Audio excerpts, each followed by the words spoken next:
zaman saya mahasiswa barangkali ya. Jadi zaman mahasiswa itu kan saya mulai masuk itu tahun 61-an, jadi masih itu orde lama itu. Di mana persaingan antar partai politik yang masuk ke kampus melalui organisasi kemahasiswaan. Jadi organisasi kemahasiswaan waktu itu hampir semuanya adalah owner bawah dari partai politik. Ya, kita ada KMNI, dari PNI, ada PMI, dari NU, ada CKMI, dari PKI dan sebagainya. HMI itu yang katakanlah yang tidak berafiliasi, dia punya kekuatan yang besar dan mereka bermusuhan lah dengan CKMI ini.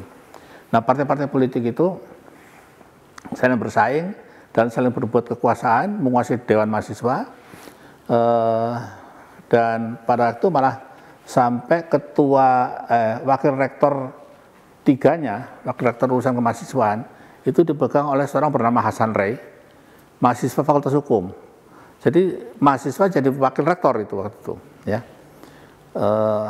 Jadi karena saya mengalami itu semua, kemudian ketika masuk di zaman gerakan Angkatan 66, lalu dengan teman-teman ada Abdul Ghafur, ada siapa namanya itu yang dari PMK itu, Kosmas Batubara, ya, ada Akbar Tanjung dan sebagainya. Kemudian kami ikut di situ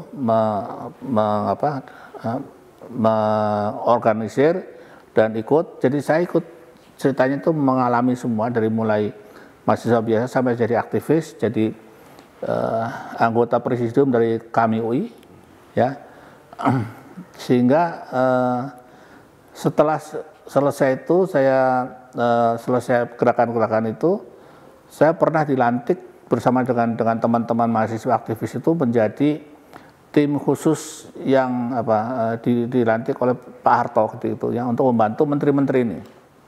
Ya, jadi setiap mahasiswa itu diattach kepada salah satu menteri. Waktu itu saya dapat Menteri Ali Wardana, tapi saya kembali ke sekolah untuk menyelesaikan. Jadi kemudian setelah itu masih ada gejolak-gejolak lagi, tahun 76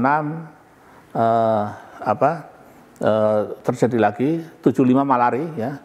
Dan saya melihat ini ada sesuatu yang mesti diteliti nih. Sebab ini bangsa ini berkali-kali itu terjadi, itu mahasiswa yang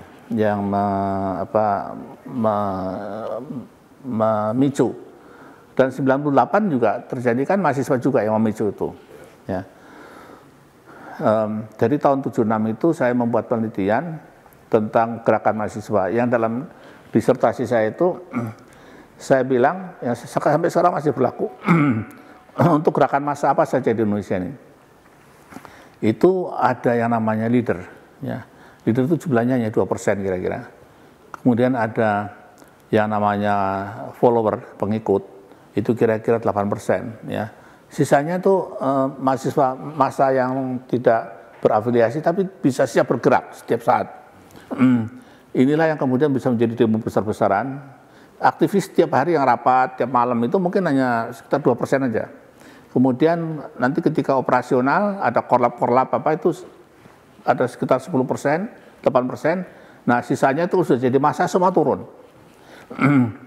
Inilah yang saya coba untuk membedakan siapa yang bisa dianggap sebagai leader, ciri psikologinya apa. Kapan seorang mahasiswa itu menjadi leader, kapan dia menjadi follower, kapan dia menjadi aktivis biasa. Dan ini ketemu kan profilnya, dan ini bisa dipakai sampai hari ini juga, ya. Sampai hari ini juga yang bisa diteliti. Nah, kemudian pattern inilah yang mudah-mudahan bisa digunakan dalam pengembangan untuk meneliti psikologi massa. Jadi selalu kalau dalam mengenai psikologi massa kita harus lihat dulu siapa leadernya, ya. Dengan melihat profilnya ini bisa kita tahu siapa leadernya dan kita men-tackle leadernya. Kita nggak bisa men-tackle massa itu sebagai massa, ya, sehingga ketika kita misalnya men-tackle masalah buruh yang hari ini, demo buruh itu yang ribuan itu, kita tidak bisa, kalau sudah sampai kepada massa, nggak bisa kita tackle lagi. Yang harus kita tackle adalah ketika dia masih jadi embrio, pimpinan-pimpinannya harus kita atasi. Nah itu, nah sekarang ini konstelasi mahasiswa itu sudah sangat berubah.